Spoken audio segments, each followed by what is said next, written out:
Equilibrio entre mente, cuerpo y espíritu. Sanamente. Escúchelo por salud. Dirige Santiago Rojas. Un día de preocupación es más agotador que un día de trabajo. John Lupo. Buenas noches, estamos en Sanamente de Caracol Radio, su programa de salud, de crecimiento personal. Tranquilos, podemos liberarnos de algo que nos agobia, de algo que no nos deja estar bien, algo que en algún momento tiene sentido, pero que en otro momento puede llegar a ser traumatizante, si usamos una palabra cotidiana, que nos puede dañar la salud y el bienestar. Es la ansiedad. Vamos a hablar sobre ella. Si está ansioso, espérenos un momento. Ya vamos a aprender a manejarla, a conocerla, a comprenderla, a saber sobre ella y sobre todo, trascenderla, que sería el sentido de esta noche. Luis Eduardo Peña es un psicólogo de la Universidad del Valle, psicoterapeuta del comportamiento con énfasis en trastornos de ansiedad y trastornos de la alimentación de la Universidad College London. Y además es miembro titular de la Asociación Americana y la Terapia de Comportamiento y la Asociación Americana de Psicología. Doctor Luis Eduardo Peña, buenas noches, gracias por estar aquí en Sanamente de Caracol Radio. Buenas noches, doctor Santiago. Es para mí un placer y un honor participar en un programa tan importante y tan escuchado como el suyo para hablar de lo que representa la pasión académica de mi vida, que es la ansiedad. Espero que no lo haga con mucha ansiedad. Espero que no. Bueno, doctor Luis Eduardo Peña, empecemos para todos los oyentes a definir la ansiedad de una manera tal que aunque todos la podamos sentir, la podamos reconocer desde una estructura para poder avanzar sobre la transformación de ella. Bueno, digamos de una forma muy sencilla, doctor Santiago, la ansiedad es una reacción emocional que experimentamos ante un peligro futuro. Y la ansiedad puede ser buena o puede ser mala, dependiendo de la magnitud de la situación que la desencadene. Por ejemplo, cuando usted me invitó a su programa, yo tenía un poco de ansiedad. Esa ansiedad es buena porque me permite a mí estar alerta y totalmente focalizando mi atención en la interacción que usted y yo estamos teniendo. Pero si, por ejemplo, yo experimento tanta ansiedad que desde la noche anterior no puedo conciliar el sueño, en el día de hoy no quiero comer, me dan náuseas y finalmente llamo a su productor para cancelar la entrevista, pues esa sería una ansiedad mala. Entonces no podemos decir que la ansiedad sea buena o mala per se, sino que dependiendo de la situación, porque la ansiedad ha sido una reacción emocional que ha sido fundamental para la supervivencia del ser humano a lo largo de su historia. Bueno, entonces tenemos una ansiedad natural, y lo acaba de escribir, con la que todos vivimos, pero esa ansiedad que nos lleva a actuar, que nos motiva cuando vamos a ver al ser amado, cuando vamos a enfrentar algo que nos da capacidad y nos lleva a hacerlo mejor. Pero cuando esa ansiedad se sale de control, ¿qué pasa? Cuando esa ansiedad se sale de control, tiene una serie de efectos físicos y emocionales que son muy perjudiciales para nosotros. Dependiendo de la situación que desencadene la ansiedad, se va a configurar lo que se denomina científicamente trastornos de ansiedad, donde los más importantes son el trastorno de pánico, las fobias específicas, el trastorno obsesivo-compulsivo, la fobia social, la ansiedad generalizada. Por ejemplo, una persona que le tiene temor a montar en avión, esa persona decimos que padece una fobia específica. Lo mismo ocurre con una persona que le tiene un temor severo a los perros, a las culebras o a los gatos. Pero si tenemos otra persona que no es capaz de haber podido consolidar una relación de pareja porque tiene mucho temor de interactuar con personas del sexo opuesto, podemos decir que esa persona tiene un trastorno de ansiedad social. O si acaso tenemos otra persona que se preocupa excesivamente por asuntos menores como temas de salud, como temas financieros, como temas relacionados con sus hijos o sus familiares que no ameritan esa preocupación que es excesiva e incontrolable, podemos hablar de un trastorno de ansiedad generalizada. Entonces, estos son, por último, pues el trastorno de pánico, que ha sido mi pasión de toda mi vida, que se caracteriza por aquellas personas que experimentan ataques de pánico súbitos, repentinos, sin una razón aparente, e interpretan estos ataques de pánico como una señal inminente de muerte, de infarto, o de que algo muy grave les va a pasar, o de que se van a enloquecer o a perder el control. Entonces, digamos brevemente, esto es lo que constituye los trastornos de ansiedad, doctor Rojas, que le cuento que epidemiológicamente es el grupo de trastornos psiquiátricos más común en la población general. Las últimas investigaciones que se han hecho en Estados Unidos, que se llama el National Comorbidity Survey, ha encontrado que más o menos un 33% de la población norteamericana ha tenido un trastorno de ansiedad a lo largo de su vida. Las cifras en Colombia son aproximadamente de un 20%, pero eso corresponde a datos epidemiológicos recolectados en el 2004. Pero de todas maneras, estas cifras ponen en evidencia la gravedad del problema de la ansiedad. Bueno, recordemos los trastornos de pánico con esa inminencia de muerte, trastorno obsesivo compulsivo, personas que pueden llegar a tener comportamientos reiterativos que son patológicos, trastorno de ansiedad social, que no pueden llegar a tener vínculos con los demás, fobias específicas como la de volar en avión y trastorno de ansiedad generalizada, que es un estado permanente.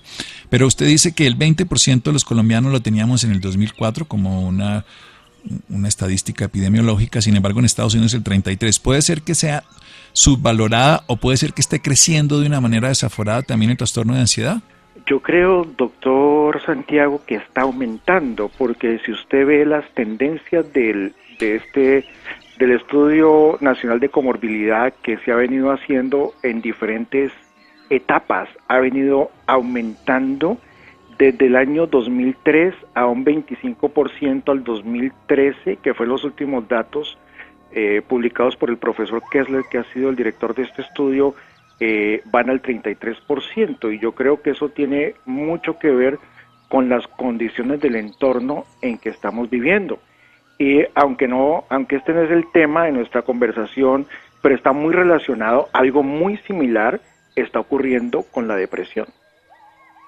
Claro, que es la enfermedad que la Organización Mundial de la Salud dice que ha crecido más en este siglo, que acompaña más a las mujeres que a los hombres y que obviamente puede llevar a actitudes también pues autodestructivas y a enfermedades. Precisamente quería avanzar un poco en los trastornos de ansiedad, que usted está hablando del área psicológica, de su especialidad, usted es psicólogo, y ahora vamos a hablar de cómo manejar esto desde la psicología, no desde los medicamentos, por supuesto.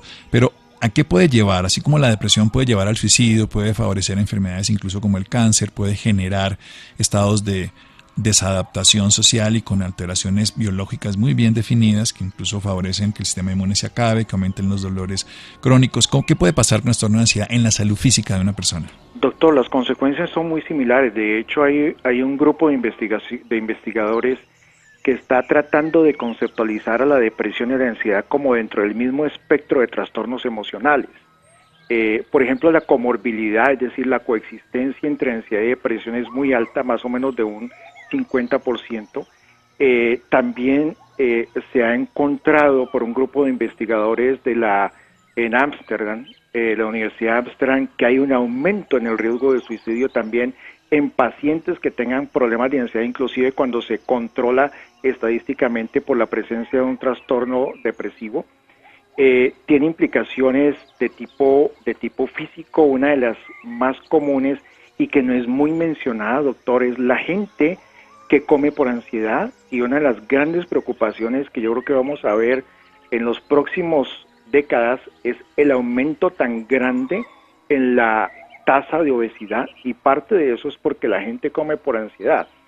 Pero además físicos, pues todo el tema del aumento en las enfermedades de tipo cardiovascular es una cosa evidente, sobre todo en personas que están sometidas a niveles crónicos de estrés.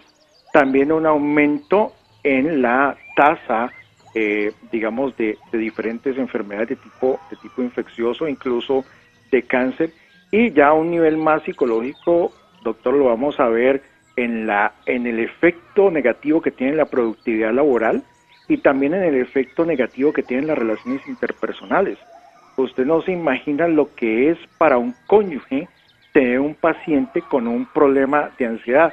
Por darle un ejemplo muy sencillo, la persona que tiene fobia a volar en avión y que toda la familia quiere salir a vacaciones y el cónyuge no quiere salir, eso bloquea a toda la familia, y ese es, digamos, el problema de ansiedad más sencillo. Hay otros que son mucho más severos, como por ejemplo las personas que tienen un trastorno obsesivo compulsivo y que se pasan la mayor parte del día lavándose las manos, limpiando aquí y allá, o revisando una y otra vez la puerta de la casa si está cerrada, la estufa si está apagada, etcétera.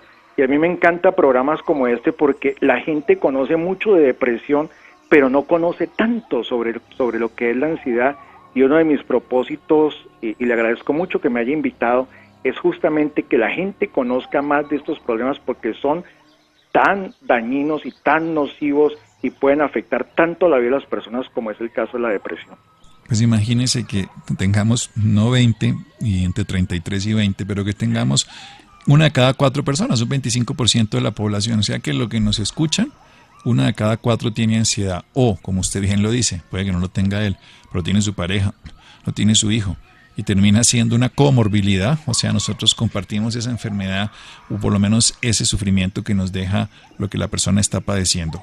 La gran pregunta antes de hacer un pequeño corte, porque es allá donde quiero llegar, es nosotros podemos manejar esto, podemos mejorarlo, podemos dejar la ansiedad patológica.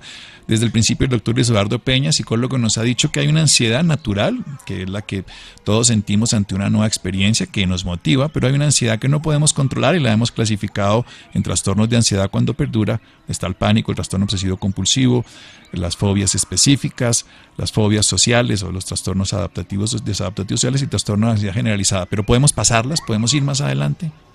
Sí, doctor, yo creo que la gran noticia que hay que darle a los oyentes es que hay tratamientos, tanto de naturaleza psicológica como farmacológica, que pueden ayudar significativamente a las personas que tengan un problema de ansiedad.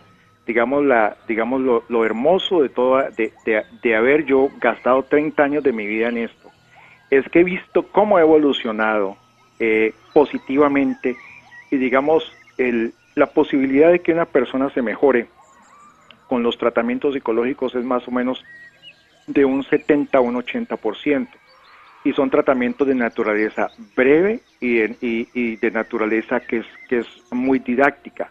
Ahora, no se trata de eliminar la ansiedad porque niveles moderados de ansiedad son necesarios para la supervivencia humana y son necesarios para obtener un desempeño óptimo.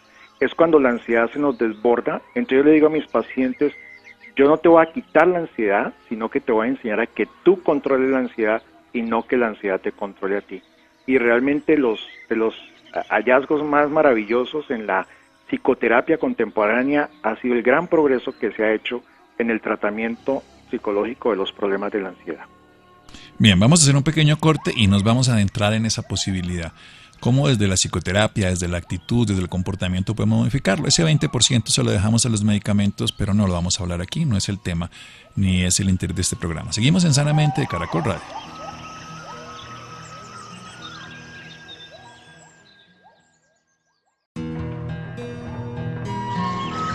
Seguimos en Sanamente de Caracol Radio. Estamos hablando con Luis Eduardo Peña. Él es psicólogo en la Universidad del Valle, psicoterapeuta del comportamiento con énfasis en trastornos de ansiedad y trastornos de la alimentación. Nos está explicando fundamentalmente cómo entender que un estado tan cotidiano, que no hablamos infortunadamente ni en este programa ni en la vida, puede llegar a alterar desde la salud personal, desde la salud social, desde las relaciones familiares y afectar la salud del cuerpo físico. Se llama la ansiedad. Las investigaciones han demostrado que el 33% de los pacientes en Estados Unidos han padecido en algún momento de su vida alguno de los trastornos de ansiedad. En Colombia, en una evaluación que se hizo demográfica en el 2004, se encontró que el 20% de la población probablemente está subdiagnosticado y sea un poco mayor. Pero si 1 de cada 4 o 1 de cada 5 personas tiene ansiedad, es un trastorno importante. Lo tienen muchas personas. Lo padecen, que puede ser esa crisis de pánico, donde se pierde el control y se siente la inminencia de una muerte o una enfermedad terminal o un cáncer o básicamente un infarto, que sienten que va a ocurrir en ese momento. Los trastornos obsesivo-compulsivos con comportamientos. La obsesión es una idea persistente, como por ejemplo de una impureza, y la compulsión en un comportamiento, como puedes ir a lavarse las manos permanentemente. Los trastornos de ansiedad social, donde nos podemos relacionar, la gente se aísla desde miedo, desde incapacidad, desde llegan hasta parálisis y a dejar de salir de su casa, los trastornos de fobias específicas, como puede ser el miedo a volar, el miedo a los perros, en fin, o trastornos de ansiedad generalizada que están en todo momento. De eso es lo que estamos hablando. Y nos está hablando el doctor Luis Eduardo Peña que cerca de 4 de cada 5, el 80% de la población puede ser manejada y transformada.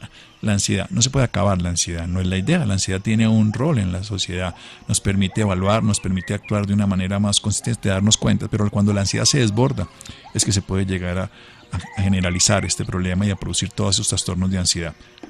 4 o el 80%, 4 de cada 5 personas pueden sanarse con métodos de psicoterapeuta. Eso nos va a hablar el doctor Luis Eduardo Peña. ¿Cómo lo logramos?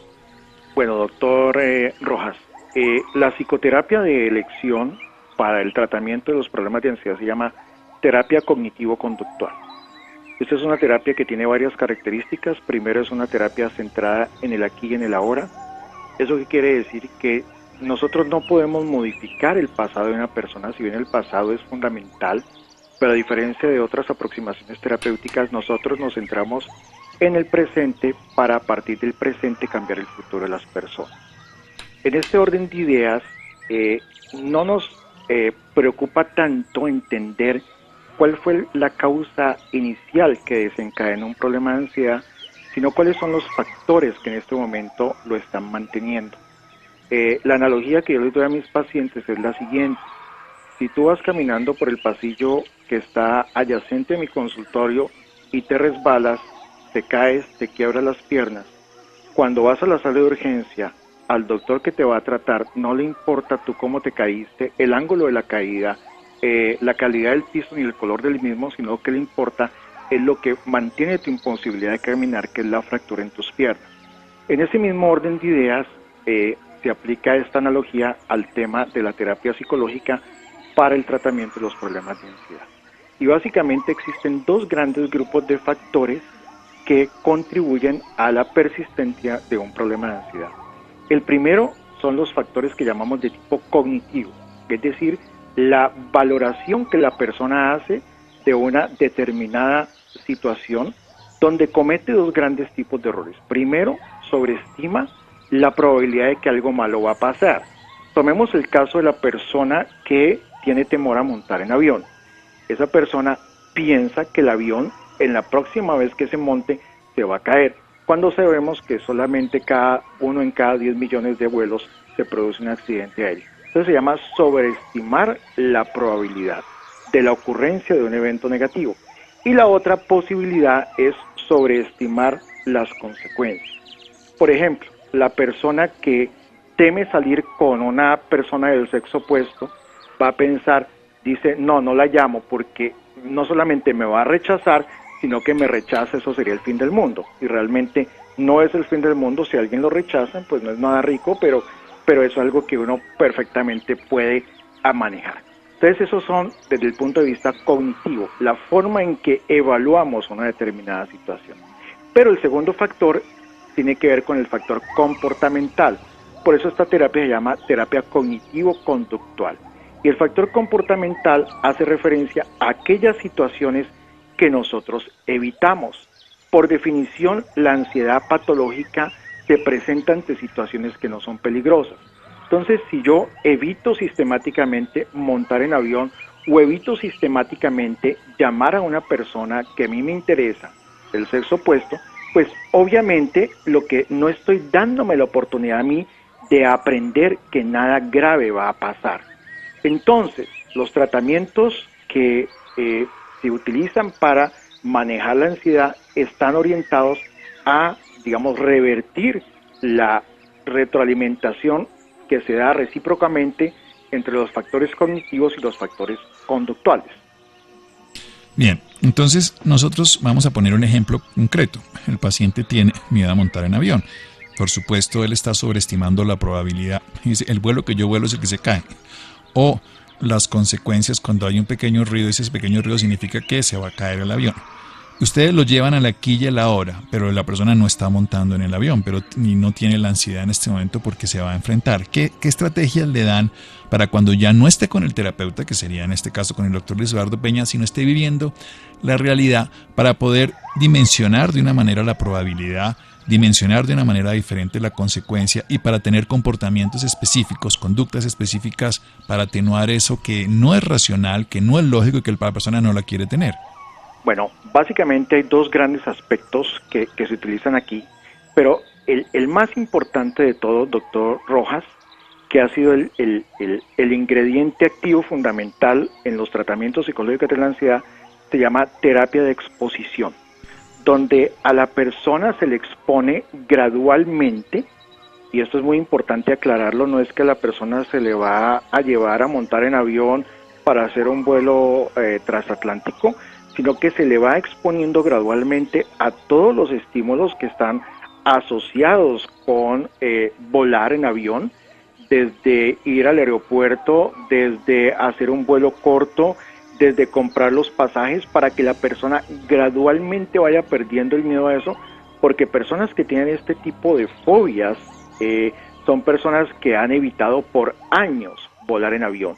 Entonces, de hecho, y el segundo componente que tiene es un componente de naturaleza educativa, porque muchas de estas personas no tienen malas informaciones respecto a los ruidos del avión, respecto a las turbulencias, respecto a los diferentes procedimientos de seguridad.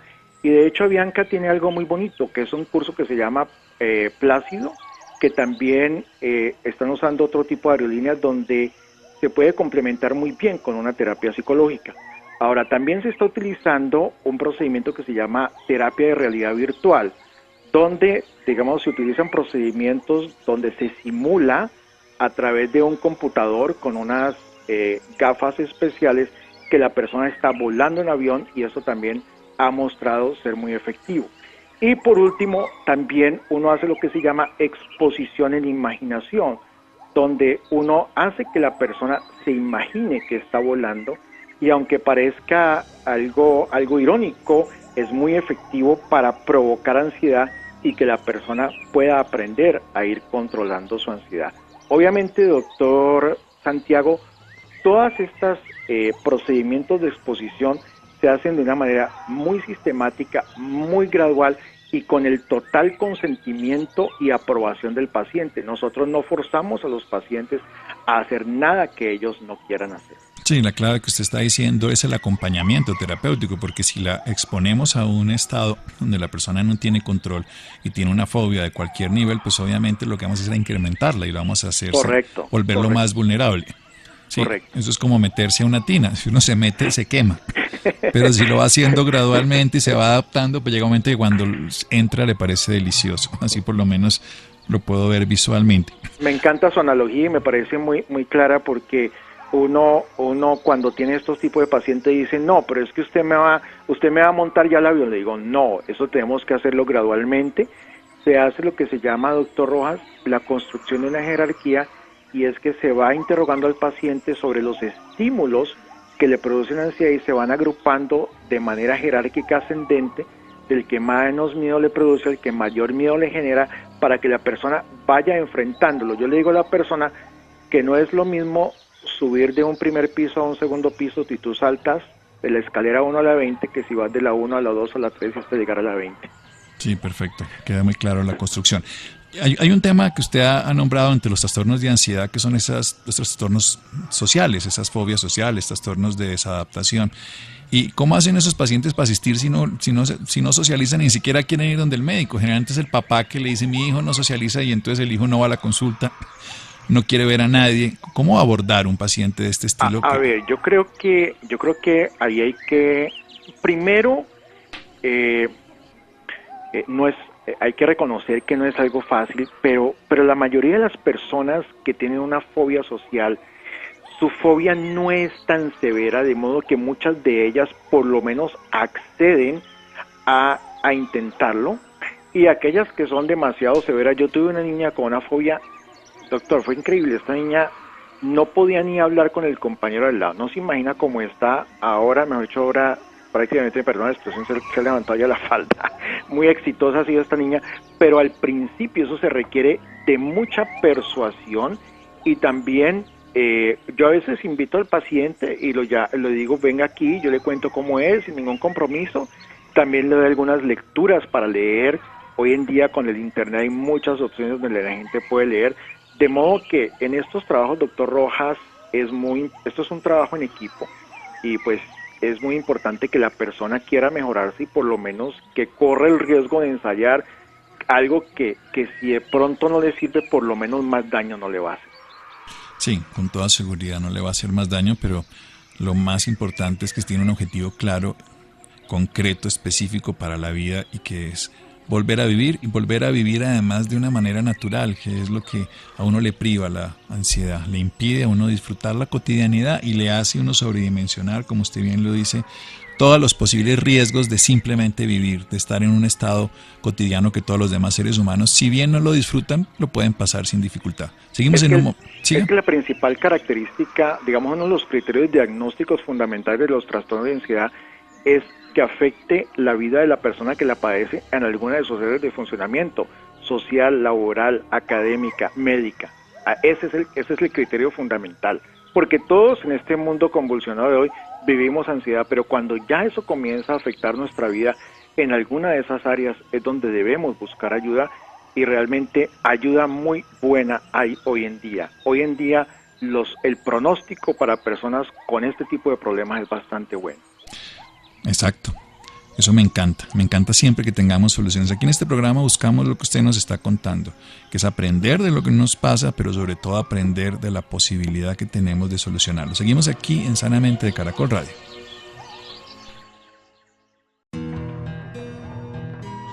Seguimos en Sanamente de Caracol Radio con el doctor Luis Eduardo Peña. Él es psicólogo de la Universidad de Michigan. También estudió una parte en la Universidad del Valle, psicoterapeuta del comportamiento con énfasis en trastornos de ansiedad y trastornos de la alimentación. Y lo que estamos hablando es de los trastornos de ansiedad, una de las condiciones que más afecta a la salud mental y por ende como un punto de referencia frente a muchos de los trastornos de salud, porque muchos trastornos de salud física tienen ansiedad. Pero esta ansiedad que puede llegar a ser una de cada 4 personas, se puede ver de diferentes manifestaciones. Lo interesante es que tenemos una estrategia que parte cognitivo-conductual, o sea, del comportamiento, que es lo conductual, y del conocimiento, de la forma en que estructuramos la realidad. Porque hay factores cognitivos, del conocimiento, y factores de actitud, de capacidad, de acción, que pueden llevar a transformar la negativa positivamente la ansiedad, porque podemos sobreestimar la probabilidad o podemos sobreestimar las consecuencias de cualquier acción. Si nos vamos a reunir con una persona, podemos pensar que va a ser imposible, que nos van a rechazar, que vamos a caer en lo peor del escarnio público. Y yo le quiero preguntar eso precisamente. Usted no lleva a las personas a ver que realmente lo que va a ocurrir no importa. ¿Qué más puede importar? Yo frecuentemente cuando estoy en un momento, por ejemplo, cuando el avión se mueve muchísimo, que estaba además en unos vuelos caóticos donde realmente ha habido en un par de ellos el riesgo de que ocurra algo más, o por lo menos una tormenta muy grande. Yo lo que las 2 veces que he pensado es, bueno, ¿y si me muero qué?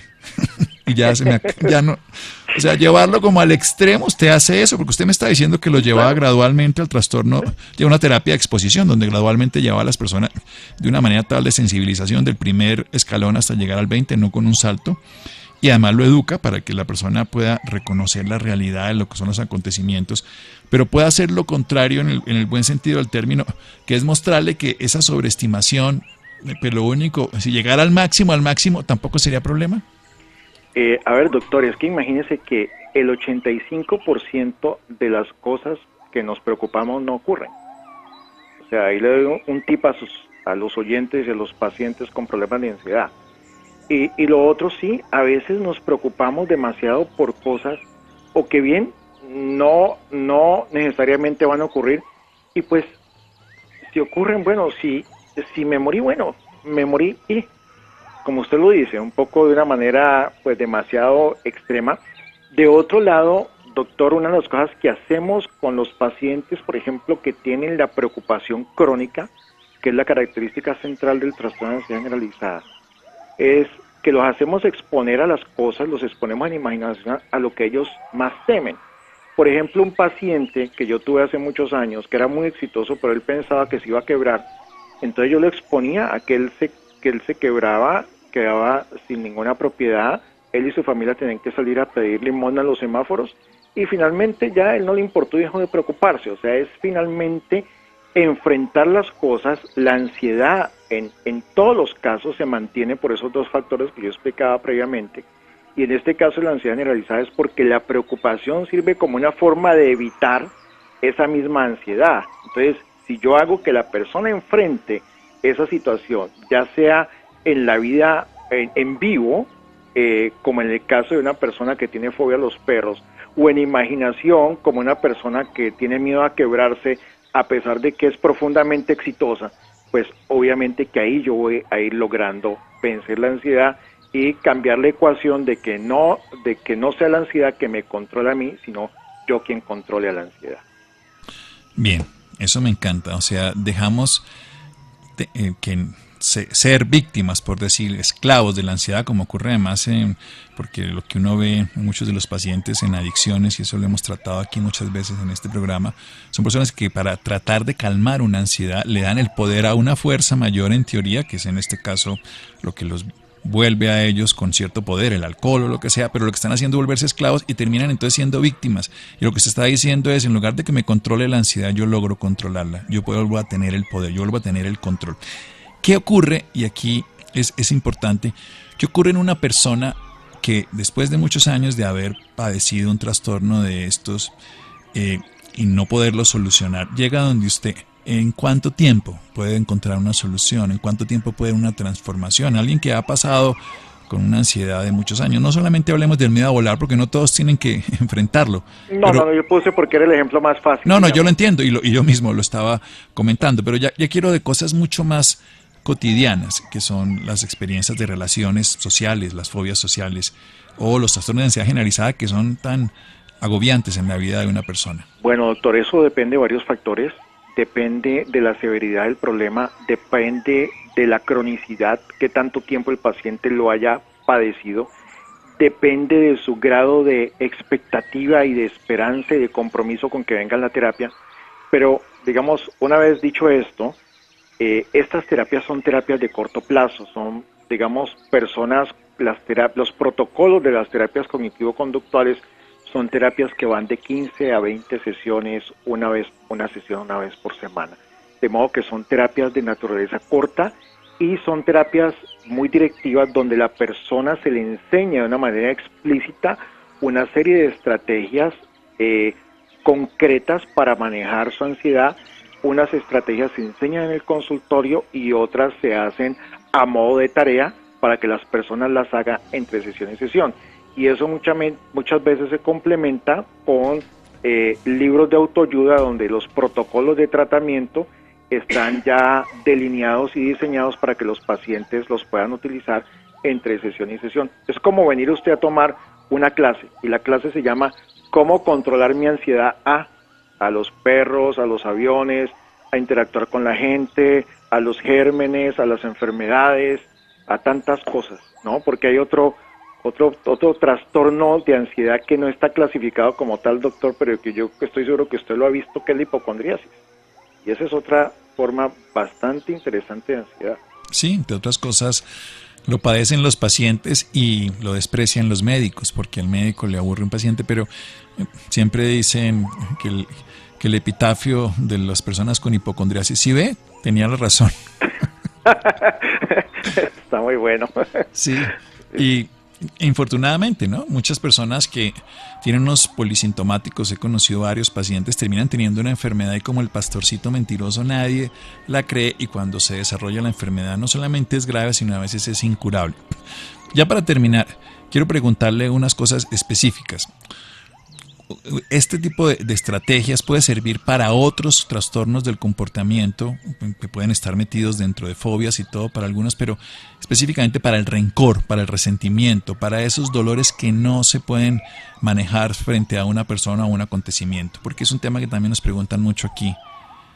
Doctor Sanamente. Rojas, yo no he tenido mucha experiencia trabajando en esos temas, pero hoy en día hay dos corrientes dentro de la terapia cognitivo-conductual, que no es, por cierto, no es un esquema terapéutico solamente aplicado a problemas de ansiedad, sino que está siendo aplicado a los principales trastornos psiquiátricos que existen, de depresión, ansiedad, dificultades sexuales, problemas de pareja, por drogadicción, alcoholismo, etcétera. Hay dos esquemas de terapia, uno que se llama la terapia de compasión, se llama Compassion Therapy, que está siendo utilizada para estos temas de rencor, de resentimiento, y hay otro tipo de terapia que también es el mindfulness, que también puede ser útil para este tipo de problemas como el que usted me menciona, y todos los trabajos que se ha hecho alrededor de la terapia del perdón. Yo creo que el tema del perdón, que está tan de moda ahora en nuestra sociedad, es también, yo creo que sobre eso se han hecho investigaciones muy importantes, pero les soy honesto, ese no es uno de mis campos. No, perfecto, y me encanta que lo conteste así, precisamente porque hay personas que se meten en esta historia de la ansiedad por algo que no superaron antes. Tienen un dolor persistente y se quedan fijados, un duelo no resuelto, en una historia del pasado y por ejemplo, no superaron una relación afectiva de pareja y entraron entonces en la incapacidad de volverse a vincular. Cada vez que van a enfrentar esa nueva realidad reviven el dolor del pasado, y como en la mente y en la emoción las experiencias no tienen tiempo, porque si lo pudimos haber vivido hace 30 años, pero si no lo he pasado, pues estoy en ese presente, entonces entra en un cuadro de ansiedad. Por eso lo llevaba específicamente a ese tema, que es un tema. Sí, es un tema muy interesante, y allí pues tiene total aplicabilidad los factores de tipo cognitivo y los factores de tipo conductual que yo mencionaba previamente. Sí, y veo entonces que obviamente usted lo maneja específicamente en su capítulo de todos esos trastornos de ansiedad. Y quería terminar el programa hablando del pánico. No se le había querido tocar porque es un proceso que va creciendo de una manera desaforada. Y hoy la gente, olvidemos el pánico al avión, pero tienen pánico y lo llegan, además la gente hace el trastorno de pánico. Sería natural sentir eso en una montaña rusa bajando, cuando está uno en una de estas grandes atracciones que generan la sensación de muerte inminente cuando está uno bajando, pero es inusual cuando lo tiene uno en la cama viendo televisión de un programa de dibujos animados. ¿Por qué se produce esto y cómo se maneja? A ver, doctor, esto es el resultado de una compleja interacción de factores genéticos, biológicos, sociales, culturales, etcétera. Lo que es muy interesante es de las historias más exitosas de la psicoterapia contemporánea, es que hoy en día las personas que tengan un trastorno de pánico se pueden tratar fácilmente con terapias de tipo psicológico. La ocurrencia de ataques de pánico ocasionales es muy común en la población, pero la diferencia entre la persona que va a desarrollar un trastorno de pánico es que interpreta esos ataques de pánico como algo que es muy peligroso, algo catastrófico, me voy a morir, me voy a enloquecer, voy a perder el control.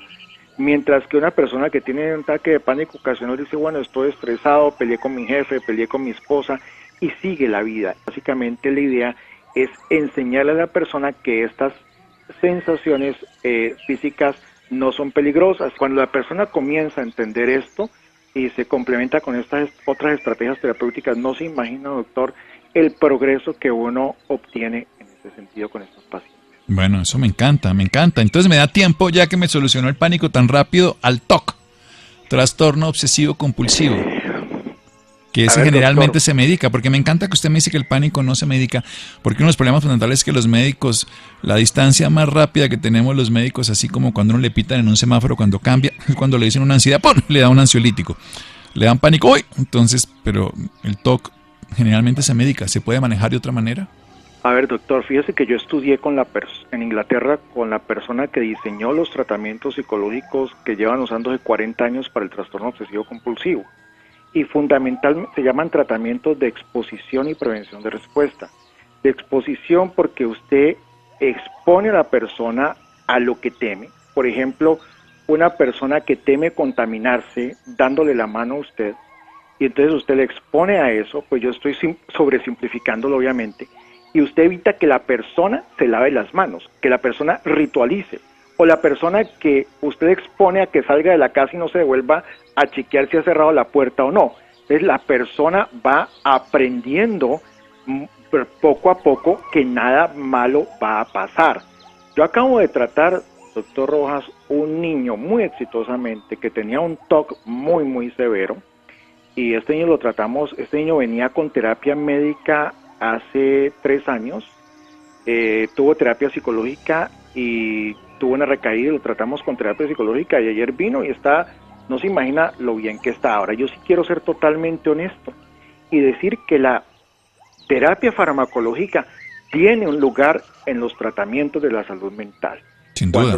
Cuando los casos son muy severos, cuando el paciente está en una situación muy aguda que no nos permite hacer la terapia psicológica, es absolutamente fundamental la ayuda farmacológica. De hecho, yo trabajo con un grupo de psiquiatras aquí en Cali, yo no trabajo en la Fundación Valle Libre, pero ellos trabajan allá y me apoyan permanentemente con los pacientes. Entonces yo creo que soy un psicólogo muy distinto a muchos, porque yo sí creo que los tratamientos farmacológicos tienen un lugar en el armamentario terapéutico de las personas que estamos en el campo de la salud mental. Sin duda. Pero como usted lo decía ahora, doctor, no es muchas veces la solución, porque muchos de estos casos no responden totalmente a los tratamientos farmacológicos. Hay que poner un poquito de empeño, pero sí es necesario complementarlo con la medicación, pero hacer las dos vías. Doctor Luis Eduardo Peña, ¿dónde lo ubican usted en la ciudad de Cali? Doctor, yo estoy aquí en la Clínica Farallones, tengo una página web que se llama misicólogo.com, mi psicólogo sin P, misicólogo.com, y tengo un celular que es el 311-308-8073. También me pueden encontrar en Facebook como Centro de Psicología Luis Eduardo Peña.